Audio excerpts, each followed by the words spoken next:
Hi guys, ఈరోజు మనం mill మేకర్స్తో pakodi ఎలా చేయాలో చూద్దాం. అలాగే బాదం మిల్క్ షేక్ ఎలా చేయాలో చూద్దాం. ఫస్ట్గా మనం మిల్ మేకర్స్ తీసుకొని బాగా వాటర్ యాడ్ చేయాలి. అది బాగా నిండే వరకు యాడ్ చేస్తే మనకు బాగా మెత్తగా స్పాంజీగా నానుతుంది. నానిన తర్వాత దాన్ని బాగా వాటర్లోంచి సపరేట్ చేసేసి చూడండి, ఇలా మొత్తం సపరేట్ చేసేయాలి. ఒక డ్రాప్ కూడా వాటర్ లేకుండా సపరేట్ చేసిన మిల్ మేకర్స్కి కొద్దిగా సాల్ట్ యాడ్ చేసి, కొద్దిగా పసుపు యాడ్ చేసి, కొద్దిగా పసుపు యాడ్ చేసిన తర్వాత అల్లం వెల్లుల్లి పేస్ట్ కొద్దిగా యాడ్ చేయాలి. దానికి తగినంత అల్లం వెల్లుల్లి పేస్ట్ తీసుకుంటే సరిపోతుంది, ఎక్కువ అవసరం లేదు. కొద్దిగా కారం యాడ్ చేసుకొని, అలాగే కొద్దిగా ధనియాల పొడి యాడ్ చేసుకొని, అలాగే కొద్దిగా కార్న్ పౌడర్ యాడ్ చేసుకొని, కొద్దిగా మైదా యాడ్ చేసుకొని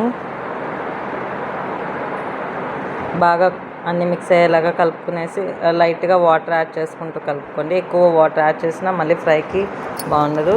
ప్యాన్ పెట్టుకొని కొద్దిగా ఆయిల్ వేసుకొని డీప్ ఫ్రైకి సరిపడేంత మీడియం ఫ్లేమ్లో బాగా హీట్ అయిన తర్వాత ఒక్కొక్క పీస్ మెల్లిగా పెట్టి బాగా ఫ్రై అయ్యేలాగా ఫ్రై చేసుకుంటూ ఉంటే చాలా బాగుంటుంది. దీనికి కాంబినేషన్లో మనకు మిల్క్ షేక్ అయితే చాలా బాగుంటుంది. చూడండి, ఈ విధంగా అన్నీ పెట్టేసిన తర్వాత ఒక్కొక్కటి మెల్లిగా తిప్పుకొని మెల్లిగా ఒక్కొక్కటి కాల్చుకుంటూ కొద్దిగా రెడ్ కలర్లో వచ్చేంత వరకు ఫ్రై చేసుకుంటే టేస్ట్ అనేది చాలా క్రిస్పీగా చాలా బాగుంటుంది. మనము దీనికి కాంబినేషన్గా మిల్క్ షేక్ చేసుకుంటున్నాము. ఈవినింగ్ టైం స్నాక్స్కి అయితే పిల్లలు చాలా ఇష్టపడతారు కాబట్టి ఇలా అన్నీ